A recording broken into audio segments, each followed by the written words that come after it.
मोहल्ला क्लिनिक के नाम के ऊपर करोड़ों रुपए का घोटाला धीरे धीरे करके हर मोहल्ला क्लिनिक के ऊपर घोटाला सामने आ रहा है। दिल्ली के अंदर आपके चैनल के माध्यम से मैं कहना चाहूँगा, ज़रा चेक तो कीजिए एक बारी कि कितने मोहल्ला क्लिनिक चल रहे हैं, कितने बजे उसमें डॉक्टर आते हैं, कितने बजे जाते हैं। मोहल्ला क्लिनिक के अंदर के नाम के ऊपर कितना फर्जीवाड़ा है, कितने लोग उसके अंदर जाते हैं। अगर 10 लोग जाते हैं तो 100 का उसके अंदर फ्री में चेकअप दिखा दिया जाता है कि 100 लोगों ने चेकअप कराया। फर्जी बिलिंग होती है। डॉक्टर साहब, आप तो खुद डॉक्टर हैं, अगर स्वास्थ्य के अंदर, हेल्थ के अंदर इतना फर्जीवाड़ा हो रहा है, सब कुछ है, जैसे शराब घोटाले पर लेकर डीटीसी घोटाला, स्कूल के अंदर एजुकेशन घोटाला, उसी तरह से जो है आप जो है इस पर भी कुछ कीजिए। आप कर सकते हैं, सरकार आपकी है, एजेंसियाँ आपकी हैं सारी की सारी। देखिए, एजेंसियां हमारी नहीं है जी। एजेंसी एक स्वतः निकाय है जो एजेंसी काम करने समय के अंदर ये जो मोहल्ला क्लिनिक के नाम के ऊपर बहुत बड़ा शोर मचा रहे हैं कि मोहल्ला क्लिनिक के जनक ऐसे जो है सत्येंद्र जैन जी, क्यों उससे पहले क्या एरिया के अंदर डिस्पेंसरियां नहीं चला करती थी? नमस्कार, नवक्रांति मीडिया में आपका स्वागत है। मैं हूं संदीप शर्मा। हमारा हीरो वापस आ गया है, आपका हीरो वापस आ गया है। ये आम आदमी पार्टी का कहना है। सत्येंद्र जैन जेल से जमानत पर, बेल पर आ गए हैं और आम आदमी पार्टी जो है अब इसको लेकर खूब जश्न मना रही है, खूब खुशी के माहौल है। आम आदमी पार्टी के एक के बाद एक उनके नेता जो हैं वो जेल से बेल पर वापस दिल्ली आ गए हैं। अब बातचीत करने के लिए हमारे साथ इस मुद्दे पर अमित नागपाल हैं, वार्ड 57 से निगम पार्षद हैं। उन्हीं से पूछते हैं, सीधा उन्हीं से मुखातिब होते हैं। नागपाल जी, क्या कहना चाहेंगे? आम आदमी पार्टी के नेताओं की एक के बाद एक जो है वो बेल पर रिहाई हो रही है, बेल पर आ गए हैं ये लोग। अब सत्येंद्र जैन आ रहे हैं तो आम आदमी पार्टी के हमारा हीरो आ गया। कल दिल्ली के मुख्यमंत्री आतिशी, मनीष सिसोदिया, तमाम आम आदमी पार्टी के आला नेता उनको रिसीव करने के लिए तिहाड़ पहुंचे थे। कैसे देखते हैं? देखिए, कमाल की बात है। जेल एक जो है कोर्ट के थ्रू जेल से बाहर आना एक साधारण प्रक्रिया है। इस प्रक्रिया के अंदर बेल हर इंसान का अधिकार है, उसे मिलती है। पर बेल से बाहर आने वाले का मतलब ये नहीं होता कि वो अपराध जो उन्होंने किया उसको उससे मुक्त कर दिया गया है। उनको ये कह दिया गया कि आपने कोई अपराध ही नहीं किया था। चाहे भ्रष्टाचारी अरविंद केजरीवाल जी हों, हैरानगी की बात है, इतना जश्न मना रहे हैं जैसे पता नहीं बिल्कुल ही केस से बरी होके आ रहे हों। जैसे लालू प्रसाद यादव बाहर आते थे, अब पता चल रहा है धीरे धीरे करके उनकी कड़ियाँ खुल रही हैं कि ये पैसा तो उन्होंने लिया ही लिया था। इसी प्रकार आप देखना, मैं आपके चैनल के माध्यम से पीछे भी जब शुरुआत के अंदर मैंने कहा था ये जेल जाएगा, अरविंद केजरीवाल जेल जाएगा, तब किसी ने घोषणा नहीं की थी कि अरविंद केजरीवाल जेल जाएगा, और मैं कहता था कि ये जेल जाएगा। आप देखना, इनके सारे के सारे जितने इन्होंने अपराध किए हैं सबके सब प्रूव होंगे और ये जेल में लंबे समय तक सड़ेंगे, क्योंकि इन्होंने दिल्ली की जनता के साथ जिस प्रकार से विश्वासघात किया है, जिस समय के ऊपर कोविड जैसी महामारी थी, इनका सिलेंडर्स बेचना, ऑक्सीजन बेचना, कोविड की बीमारी के समय पर शराब की नीति बनाना, सब लोग व्यस्त थे। मोदी जी व्यस्त थे कोविशील्ड बनाने में, इंजेक्शंस बनाने के अंदर, लोगों को इंजेक्शन दिलवाने के अंदर, और ये बिजी थे शराब की नीति बनाने के अंदर। इसी प्रकार मोहल्ला क्लिनिक के नाम के ऊपर करोड़ों रुपए का घोटाला धीरे धीरे करके हर मोहल्ला क्लिनिक के ऊपर घोटाला सामने आ रहा है। दिल्ली के अंदर आपके चैनल के माध्यम से मैं कहना चाहूँगा, ज़रा चेक तो कीजिए एक बारी कि कितने मोहल्ला क्लिनिक चल रहे हैं, कितने बजे उसमें डॉक्टर आते हैं, कितने बजे जाते हैं। मोहल्ला क्लिनिक के अंदर के नाम के ऊपर कितना फर्जीवाड़ा है, कितने लोग उसके अंदर जाते हैं।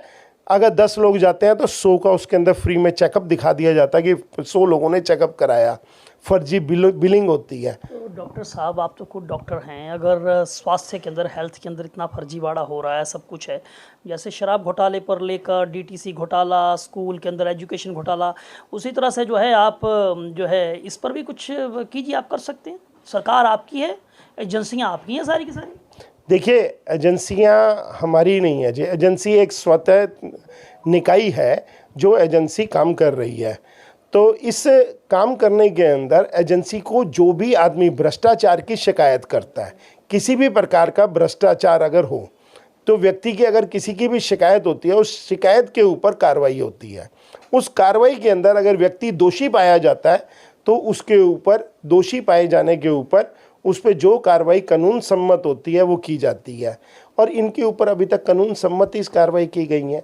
आज तक ये घोटाले अभी धीरे धीरे धीरे करके खुलते जा रहे हैं।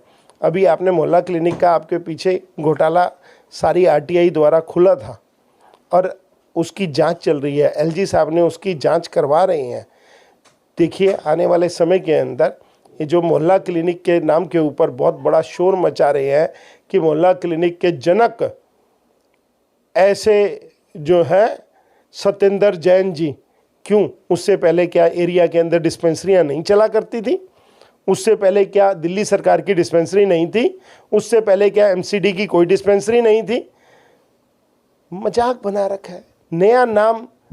चलिए अब एक बात बताइए, दिल्ली के मुख्यमंत्री पूर्व मुख्यमंत्री अरविंद केजरीवाल, उन्होंने एक पत्र लिखा है दिल्ली वालों के नाम पर, और जिस तरह से अब वो जगह जगह पर उनके लोग जो है वो इस पत्र को बांट रहे हैं, आप इसको किस तरह से अब ले रहे हैं? और आप लोग भी झुग्गी झोपड़ियों में निकले हुए हैं रोज़ प्रदर्शन करने के लिए, कुछ दिल्ली के चुनाव आने वाले हैं, तो क्या उम्मीद आपको जो है वो लग रही है? 25 साल से आप वनवास में हैं, आपकी सत्ता नहीं आई है, अब क्या लगता है कि भाजपा की किस्मत जागेगी, भाजपा सत्ता में आएगी? देखिए भाजपा सत्ता में जरूर आएगी। दिल्ली की जनता ने जब कांग्रेस से परेशान हुई तो उनको एक नया आदमी जिसने ठग के तरीके से ठगा और बेवकूफ़ बना के उसने जो है सत्ता को हासिल किया। अब जनता इसके विषय में जान चुकी है। और जहाँ तक आप झुग्गियों की बात कह रहे हैं, हाँ हम झुग्गियों के अंदर जा रहे हैं। झुग्गियों में जो इन्होंने कारनामे किए हैं हम उन कारनामों के विषय में बता रहे हैं। झुग्गी वालों को इन्होंने 200 यूनिट बिजली के नाम के ऊपर जो छला है वो झुग्गी वालों को बता रहे हैं। झुग्गियों में बिल नहीं आ रहे, आप मेरे साथ चलिए किसी भी दिन, मैं आपको दिखाता हूँ झुग्गियों में कितने बिल आ रहे हैं। झुग्गी के अंदर मैं आपको दिखाता हूँ कि कितने लोगों को 3-3 हज़ार रुपये से लेके 8-8 हज़ार रुपये तक बिल देना पड़ रहा है। पानी की वहाँ सुविधा नहीं है। डुसुब के द्वारा जो टॉयलेट्स बनाई गई हैं, टॉयलेट्स नहीं है। मेरे एरिया के अंदर लगभग 6,000 वोट है, मैं आपके चैनल के माध्यम से कहना चाहूँगा। और टॉयलेट अगर आप देखेंगे डुसुब द्वारा जो बनाए गए हैं वो टोटल मिला के 100 टॉयलेट भी नहीं है। किस प्रकार से वो अपना जीवन व्यतीत कर रहे हैं, आप झुग्गियों में जाके देखिए ज़रा एक बारी। लोगों को इंतज़ार करनी पड़ती है, इंतज़ार कर रहे होते हैं कि एक जना निकले तो 5-5 जने लाइन के अंदर खड़े होते हैं। क्या मजाक बना रखा है इन लोगों ने। जो इतनी सुविधाएं युक्त फ्लैट बना दिए गए योजनाओं के अंतर्गत, आज तक ये सरकार उन फ्लैटों तक को नहीं दे पाई। मतलब जानबूझ के हर कार्य को देरी करना जिससे जनता का भला हो सके, ऐसे कामों की तो हमेशा देरी करते हैं और देरी करती आई है ये सरकार। मुझे हैरानगी है कि किस बात की ये खुशियां बनाते हैं। अगर आप सच में जनता के काम करना चाहते हैं तो जो आज दिल्ली के अंदर लगभग 35-1 हज़ार जो फ्लैट्स बने बने खराब पड़े खराब हो गए, उन फ्लैटों को ही गरीबों को दे देते तो कम से कम आपको दुआ तो मिलती। आपने उन सब फ्लैटों को जो है ख़राब होने का इंतज़ार करते रहे हैं। उनको आज तक उनमें से दरवाजे चोरी हो गए, सामान चोरी हो गया, कोई चिंता ही नहीं है। चलिए, तो अमित नागपाल जो हैं वो इन तमाम मुद्दों पर उनका कहना है कि ये दिल्ली सरकार की विफलताएं हैं, उन्होंने कोई काम नहीं किया है। खास करके झुग्गी झोपड़ी पर जो है भारतीय जनता पार्टी जो है उस पर भी जो ध्यान दे रही है, वहाँ पर रोष प्रदर्शन जो है वो जगह जगह पर जो है वो कर रही है। एक तरफ आम आदमी पार्टी भी अपनी पूरी ताकत झोंकती हुई नज़र आ रही है। अब चंद महीने जो है चुनाव में बाकी रह गए हैं। अब देखना होगा कि दिल्ली की जनता जनार्दन जो है वो कौन सी पार्टी जो है उसको लुभा पाती है, उसको अपने पक्ष में ला पाती है। संदीप शर्मा, एनकेएम न्यूज़, दिल्ली।